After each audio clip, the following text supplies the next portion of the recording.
Baik, bismillahirrahmanirrahim. Alhamdulillah wassalatu wassalamu ala Rasulillah. Khonifuddin rahimani wa rahimakumullah. Alhamdulillah taala kita lanjutkan kembali pembahasan al-balaghah min kitab Syarhil Balaghah min Qawaidil Lughah Al-Arabiyyah. Baik, sekarang kita lanjutkan dawai yang kelima di halaman 167. Kita katakan bahwasanya at-taqdim mengedepankan suatu kata dari kata yang lain itu memiliki dawai, memiliki penyebab-penyebab, faktor-faktor pendorong. Faktor yang pertama at-tasywiq ilal mutaakhir, ya, membuat orang ya penasaran dengan apa kelanjutannya. Kemudian yang kedua ta'jilul masar awil masaah, memberikan kabar gembira, menyegerakan kabar gembira ataupun kabar buruk. Kemudian yang ketiga qaulul mutakaddim hatal ingkari wa ta'ajjub, yaitu kata yang dikedepankan itu adalah kata yang memang di situ hal yang perlu diingkari atau yang kita heran terhadapnya. Kemudian yang keempat, yang terakhir kita ambil di pertemuan sebelumnya, yaitu an-nassu ala umumi salb atau salbil umum. Jika kita ingin kalimat kita bermakna umumi salb atau salbil umum, maka di situ tentu ada yang harus dikedepankan. Ketika umumi salb, maka yang harus dikedepankan adalah adatul am, adatul umum, misal kullu, jami' dan sebagainya. Adapun kalau kita menginginkan kalimat itu memiliki makna salbul umum, maka yang kita kedepankan adalah adatu an-nafi, kalimat-kalimat negatif. Baik. Sekarang kita masuk ke dawai yang terakhir, yaitu yang kelima at-takhsis. Ya. Jadi kalau kita ingin mentaksis suatu kalimat, ada bagian dari kalimat tersebut yang ingin kita takhsis, ingin kita perincikan, ingin kita khususkan, ya, maka ya, ada yang harus dikedepankan. Ya, ini disebut dengan taksis, taksis dari kata khas. Taib. Qala fi syarahuna khamisan at-takhsisu nahwu ma ana qultu wa iyyaka na'bud. Hadza aidan min dawa'i at-taqdim. Ma ana qultu. Ya, di sini ada yang dikedepankan, ada yang diakhirkan. Begitu juga di kata iyyaka na'budu. Taib. Wa taqdimu ma haqquhu at-ta'khiru yufidul hasru wa huwa at-takhsis. Hadhihi al-qaidah. Al-qaidah huna taqdim ma haqquhu at-ta'khir. Mengedepankan suatu kata yang haknya, yang biasanya, yang normalnya diakhirkan. Yufidul hasr, memiliki makna al-hasr. Apa itu al-hasr? Pembatasan arti al-hasr. Al-hasr ini merupakan nau' minat takhsis, merupakan bentuk dari taksis. Salah satu bentuk dari taksis itu ada namanya al-hasr, ada at-taqyid dan sebagainya. Fataqulu masalan ma ana qultu huna qaddamna ad-dhamir ana li ifadati takhsis wa taqulu ana qumtu bi khilafi ma idza qulta qumtu fa innahu la yadullu ala takhsis. Idza qulta ma ana qultu huna taqdimu ana, ya, kita depankan domir ana di situ. Seharusnya kan urutannya kan fiil fa'il, ya kan? Di sini ana dari sisi makna kan sebagai fa'il kan? Ya, seharusnya kan kultu ana begitu. Tapi di sini kita kedepankan ana kultu. Ya, berarti di sini kita ingin mentaksis. Ya, kita taksis lafaz ana. Ya. Adapun jika kita mengatakan ana kumtu, ya, nah, beda maknanya dengan ketika kita mengatakan kumtu. Ana kumtu, ya, secara makna ya, dia sebagai fa'il di situ ana, ya, secara makna. Tapi kalau secara nahwu tentu ana di situ sebagai mubtada, ya. Ya, ana kumtu di situ. Tapi di sini kita melihat dari sisi balaghahnya, ana kumtu itu ada ada taksis di situ karena antum mengedepankan fa'il. Ya, saya makan. Itu taksis dalam bahasa Arab itu. Ya, karena urutannya kalau dalam bahasa Arab itu adalah fiil dulu baru fa'il. Bahasa Inggris juga begitu, bahasa Indonesia saja yang fa'ilnya di depan, ya. Saya makan. Ya, tidak ada taksis dalam bahasa Indonesia saya makan. Tapi kalau dalam bahasa Arab itu justru taksis. Ya. Baik. Wa aidan mislu qoulihi subhanahu wa ta'ala lakum dinukum waliyadin fa huwa yufidu at-takhsis. Dan juga di surat Al-Kafirun itu lakum dinukum. Lakum dinukum. Kenapa nggak dikatakan dinukum lakum? Ya, kenapa dikedepankan lakum? Lakum ini jar majrur kan? Dan mengedepankan jar majrur itu kan ada aturan-aturannya. Ya, biasanya yang namanya jar majrur atau syibhu jumlah itu kan letaknya di belakang. Ya, ana fil masjidi, bukan fil masjidi ana. Nah, maka kalau antum merubah urutannya fil masjidi ana, berarti ada taksis di situ. Ya, ketika antum mengatakan lakum dinukum, makanya kalau diterjemahkan lakum dinukum ini artinya apa? Ya, hanya untukmu agamamu, waliyadin, dan hanya untukku agamaku, begitu. Dari mana dapat kata hanya? Hanya ini mana taksis ya? Hanya itulah taksis. Dapat dari mana? Takdim ini. Ya, takdim syibhu al-jumlah.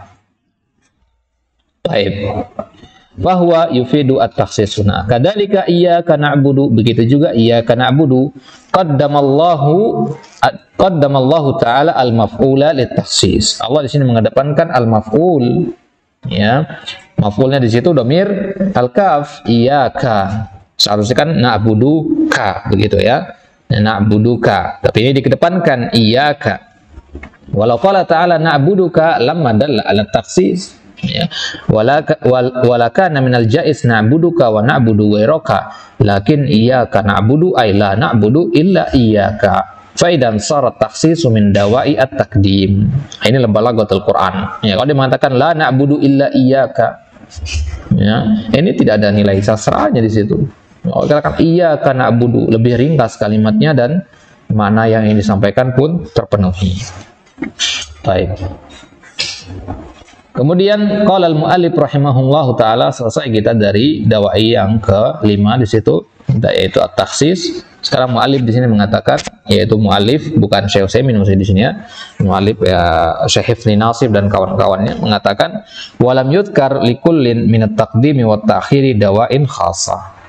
Ya, masing-masing dari takdim dan takhir itu tidak disebutkan dawainya masing-masing. Takdim dawainya ini, takhir dawainya ini, hanya takdim doang kan di sini. Yang 5 itu takdim doang. Dawai takdim doang itu. Kenapa dawai takhir nggak ada gitu maksudnya? Ya. Li'annahu idza taqaddama ahadu ruknai al-jumlah ta'akhkhara al-akhar.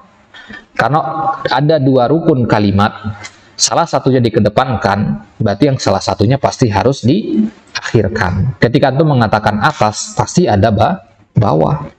Ya, ketika antum mengatakan siang, pasti ada malam. Maka hanya disebutkan yang siang saja. Kalau antum sebutkan ciri-ciri siang, paham antum apa itu malam. Gitu ya. Antum pelajari apa ciri-ciri bid'ah, maka antum paham apa itu sunnah. Kalau antum pelajari apa itu syirik, ciri-ciri kesyirikan, maka antum akan paham apa itu tauhid. Fahuma mutalaziman. Maka ini adalah 2 hal yang mutalaziman, mutadhaifan. Ini yang disebut dengan talazum al-mutadhaifain itu, ya, talazumul mutadhaifain. Bima'na annana idza dzakarna dawa'iyat taqdim famakana da'iyan lit-taqdim fa huwa da'in li-ta'khiri ma qaddima alai. Ya, kalau kita sebutkan dawa'iyat taqdim, maka nggak perlu disebutkan dawa'iyat takhir. Ya, dawa'iyat takhir. Kenapa? Ya, karena memang dawa'iyat yang selain dawa'iyat takdim itulah dawa'iyat takhir. Falidzalika ya'tadirul mu'allif rahimahullahu. Makanya mu'allif di sini enggak menyebutkan apa dawa'iyat takhir. Fayaqulu ma dzakarna dawa'iyat takhir li'annahu idza wujidat dawa'iyat takdim fa hiya da'iyatun lit-takhir litalazumiha. Nah, kalau kita katakan ya tidak disebutkan di sini dawa'iyat takhir, kenapa? Karena memang sudah kita sebutkan apa itu dawai at-taqdim.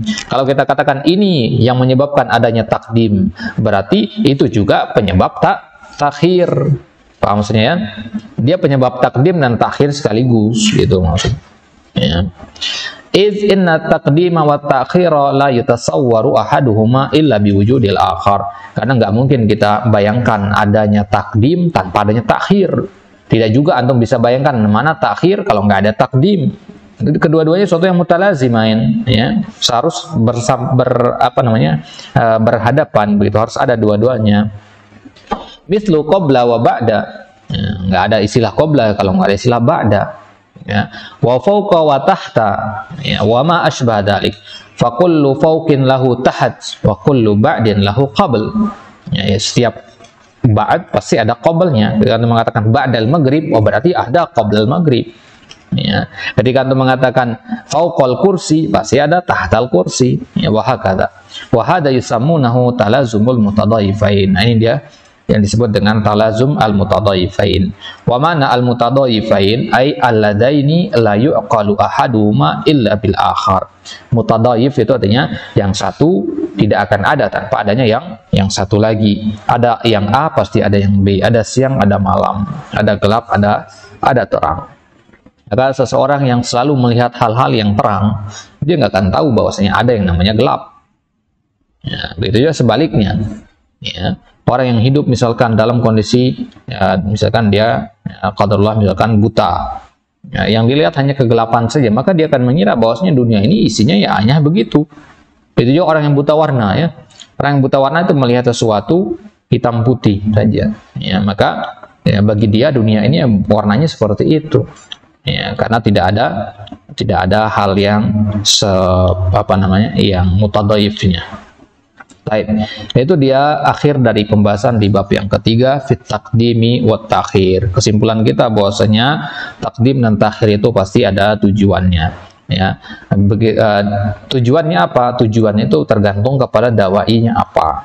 Ya, tergantung kepada faktor penyebabnya apa. Ya, dan sudah saya bahas di sini ada 5 penyebab dari takdim atau 5 faktor pendorong kita harus mentakdim suatu kata. Baik, kita cukupkan sampai di sini. Insyaallah taala pada kesempatan selanjutnya kita akan masuk ke bab baru, yaitu bab yang keempat dalam pembahasan tentang al-qasar. Al-qasar ini juga bagian dari pembahasan ilmu al-ma'ani. Ya, setelah al-qasar, ya, barulah nanti kemudian kita masuk ke pembahasan yang kelima, nanti al-wasal wal fasal, keenam nanti al-ijaz wal itnab wal musawah, dan itu adalah pembahasan yang terakhir dari ilmu al-ma'ani. Ya, selanjutnya baru kita masuk ke ilmu al-bayan, terakhir ilmu al-badiyah. Ya, jadi ilmu al-bayan akan lebih sedikit daripada ilmu al-ma'ani. Ilmu al-ma'ani yang paling panjang, ya, sampai berapa ratus halaman ilmu ma'ani, sisanya nanti ilmu bayan lebih sedikit, dan ilmu badi yang paling sedikit. Insyaallah taala bisa kita sampai selesaikan bismillah taala. Baik, wallahu taala alam, wa sallallahu ala nabiyina Muhammad wa ala alihi wasallam, wa akhiru da'wana alhamdulillahirabbil alamin.